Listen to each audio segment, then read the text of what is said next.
Well, hey there, everyone. Before we get started on today's episode, I wanted to let you know that if you haven't already done it, and you should have, but if you haven't already done it, go check out the link in the show notes for the Everyday Rocks box set coming September 21st from BMG. It is absolutely amazing, you guys. It is 7 picture discs, 7 t-shirts, a wall calendar, inspiring musical lyrics, everything that you need to make sure that you are getting your daily dose of Uriah Heep. Now, the link has a pre-order available, so go and check that out. Get your hands on a copy. I do not know how many are being pressed, but I know that you will want it. The artwork on the picture discs is absolutely gorgeous, and it is the first 7 albums that Uriah Heep did. One for every day of the week. Grab that now, and now back to the show.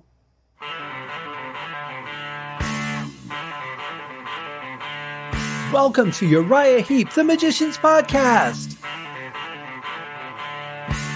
I'll be covering every studio song the band has recorded and every bonus track that I can find. Each week we'll go over a new song from the beginning to where they are currently, and as they keep adding albums, I'll keep adding shows. Let the deep dive party begin. In the magic garden, some were singing, some were dancing. Hello and welcome to Uriah Heep, the Magician's Podcast. I am your host, Scott Haskin, and I am here to bring you the second song from Conquest, the 13th album by Uriah Heep. We are really flying through these guys. But before I do, I want to congratulate this month's contest winner, Peter Voss, who is a very generous patron. He won the drawing for a free album of his choice. Peter, if I have not reached out to you, because I do these episodes kind of in advance of reality, so if I haven't reached out to you, please feel free to reach out to me, but hopefully I have done that already. And congratulations. I'll be curious to see what album you pick.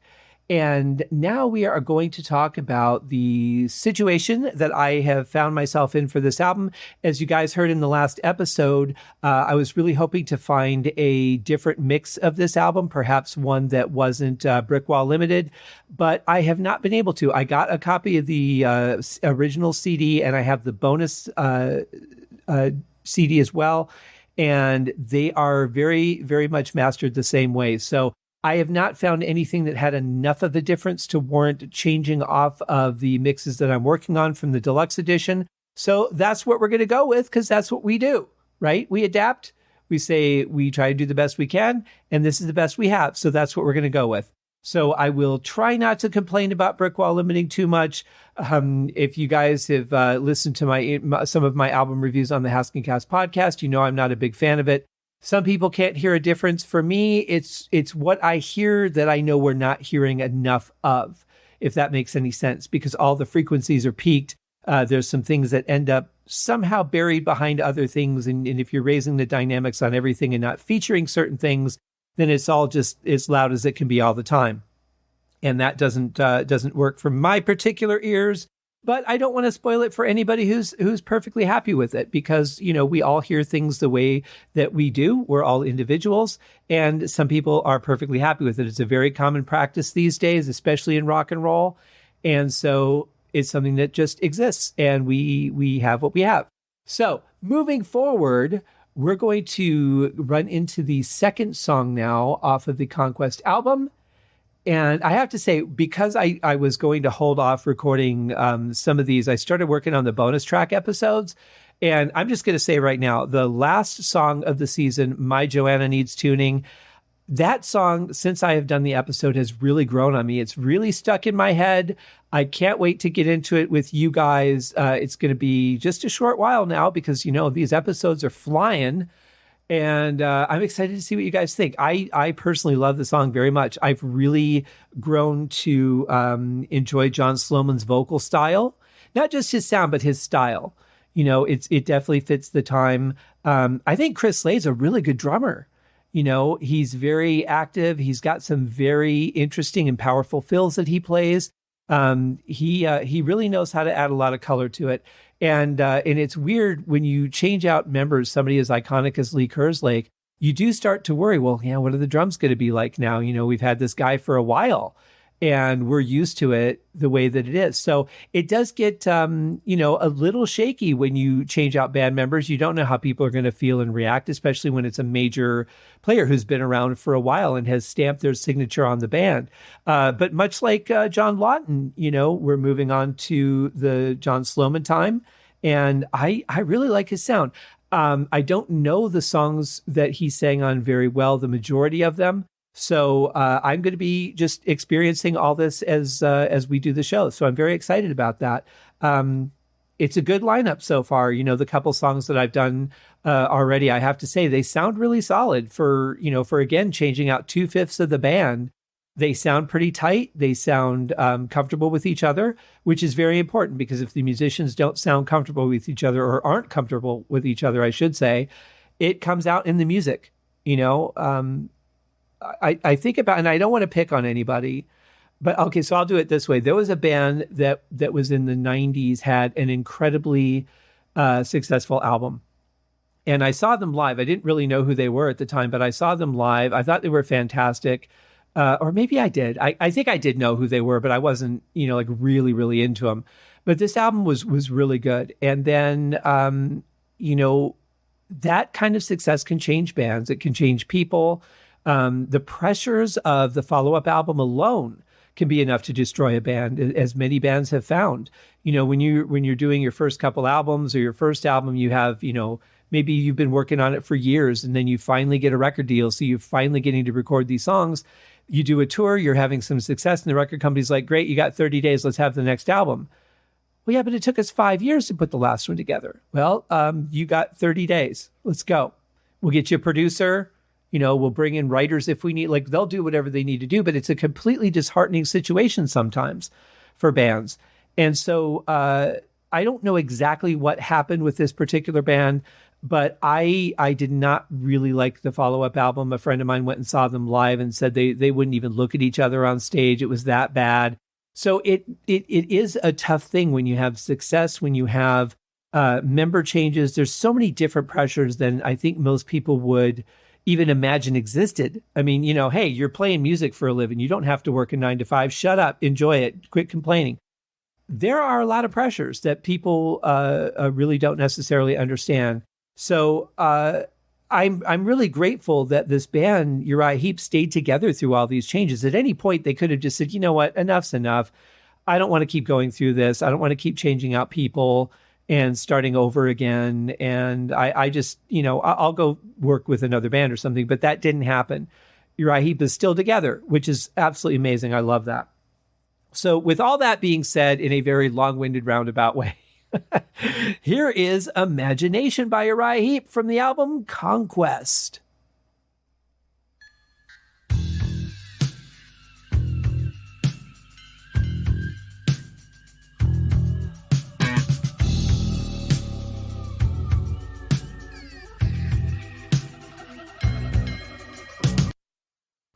Well, this is certainly an intriguing mood coming in. A couple of weird sounds to start the song off very quickly before the music kicks in, but I love it. I love how tight the bass and drums are. I love the depth of the bass in this. It is a little bit loud, but that's very typical for your Uriah Heep mix. I love just that, one note that just pops, and I'm not sure exactly how they do that, if they pull on the string versus, just play the string like they normally would.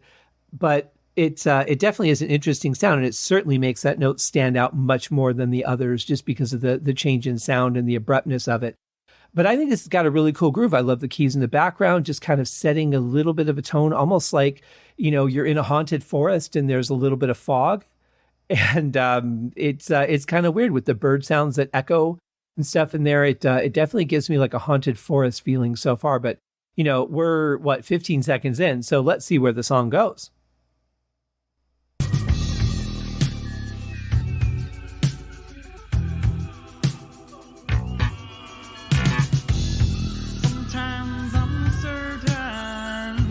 Sometimes my mind is filled with doubt.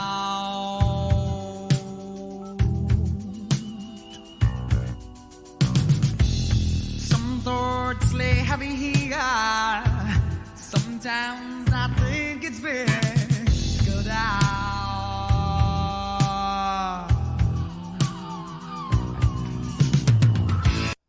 Okay, apparently the vocals are a little haunted as well. That's a really weird but interesting style. I don't dislike it. I think that's going to have to grow on me a little bit. Sometimes, you hear something and you're like, well, it's not bad, but it's not, it doesn't feel right just yet. But, sometimes after you hear that a few times, it kind of grows on you. You get used to it, but it's certainly different. It's a different vocal style. Not really sure what exactly he's going for yet, but we'll get there. Also, I love that little drag in between the verse there. Just a little hesitation in the music made it a little intriguing, and I'm still going with Haunted Forest. That's what I'm getting so far.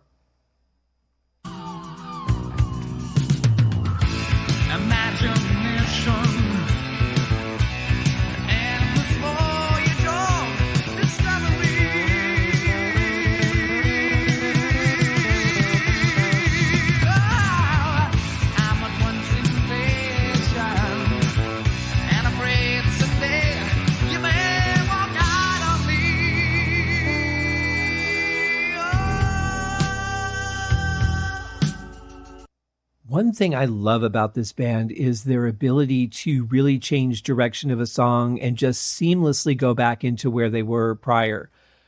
This is a perfect example. That was a nice, powerful chorus. I really like the sound of it. Love what Trevor's playing during that on bass. He's really showing some skills on this song. And, drums are solid. Everything sounds good. But just that, going into the powerful chorus and then just coming right back into that part again smoothly is very nicely done. That should be something bands can do. Sometimes they don't really pull it off well, or sometimes they just stop and go into the softer part. In a song like this, I think a lot of bands would be tempted to just stop. But this was a really nice, seamless transition. I really enjoyed that.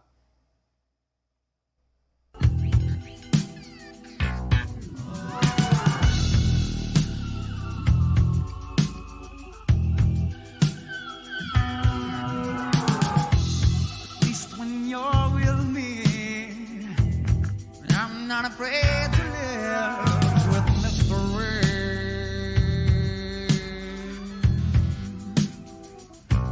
Ooh, I'm sure you know I said one night without a dream can be.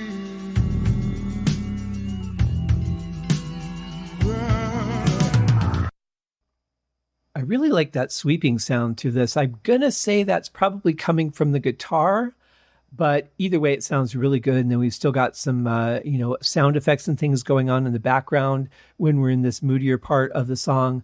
Sounds really good, though. Drums are nice and tight along with the bass. I really love that, how these guys are playing so well together. You would think that you could just interchange musicians out of a band and everybody should be able to play music very well. And in theory, that would work fine. But, you get different people together. Not everybody jives with each other. Not everybody plays at the same level. Not everybody can bring it all the time. So it's a tough thing when you've got different combinations of people. However, I think this is really working for me. We're only a couple songs into the album, but so far I really like the sound.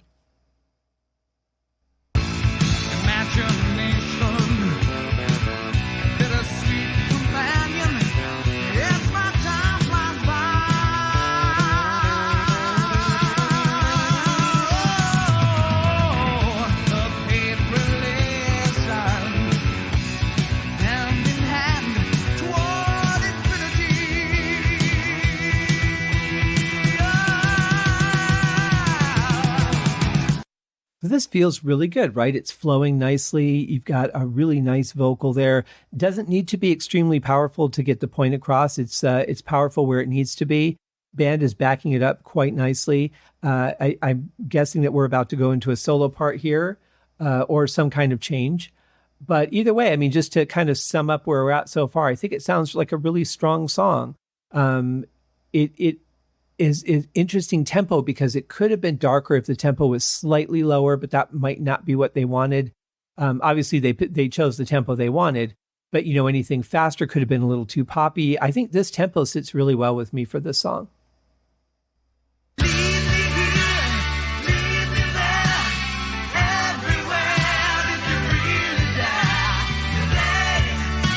Tonight, tomorrow.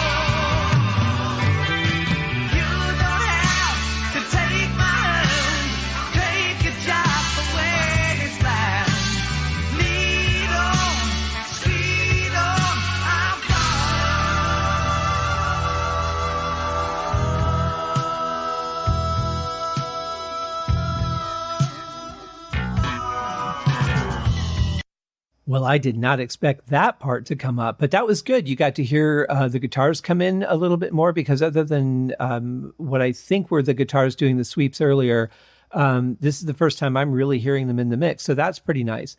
And then that transition back again, from that into this, the more traditional part of the song, that was a great transition. I love that. Very smooth, really beautiful digression into where we are here. Love it. I couldn't have asked for anything better there.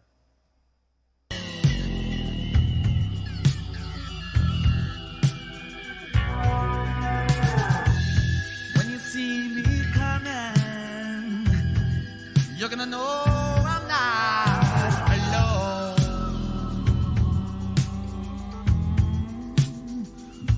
Ooh, me and my imagination, we'll be side by side, anyway the wind is blown.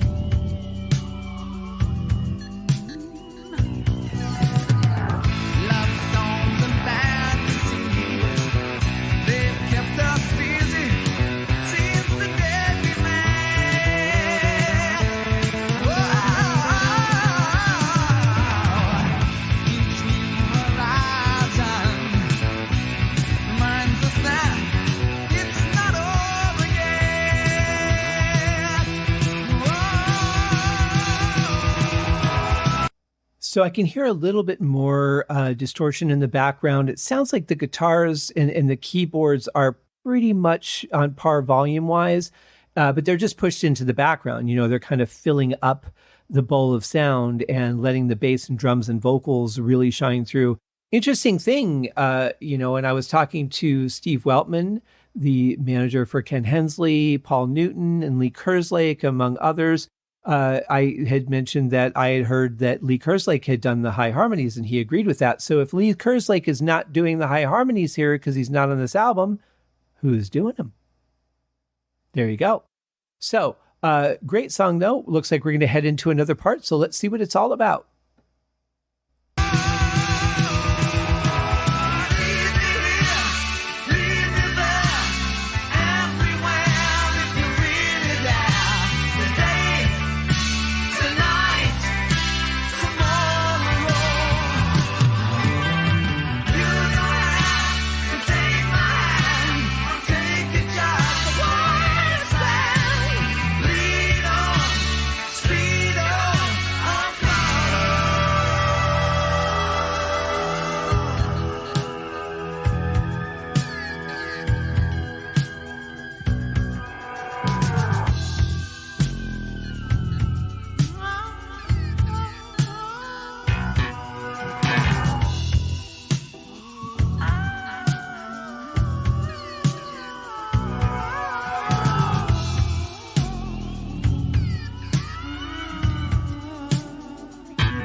Well, a very interesting ending there. I love that last section. It definitely enhanced that haunted forest feel for me. I love that I heard some speaking in the background. It sounded like it might have been Ken's voice. I'm not positive, but really lovely the way that the guitars and the vocals were kind of being a little bit playful with each other there. Some really nice vocal layering as well. Just a good, solid song. I like album tracks like this. I like ones that don't feel like they have to be poppy, don't feel like they have to be shooting for radio play. They're just songs that the band put together and got to have them. But if you're going to do something, do something different. Don't just do another pop song that wasn't quite good enough to be on the radio, so you didn't focus on it. Do something interesting like this. I love this. I love the idea of a song like this. And I think this has such a great feel to it. So yet another thumbs up for me. 13 seasons in and still a thumbs up for every song. I'm beside myself. Well, that's it for this show, guys. Thank you for joining me. I hope that you all have a spectacular weekend doing whatever it is that you're going to do. Do something nice for yourself.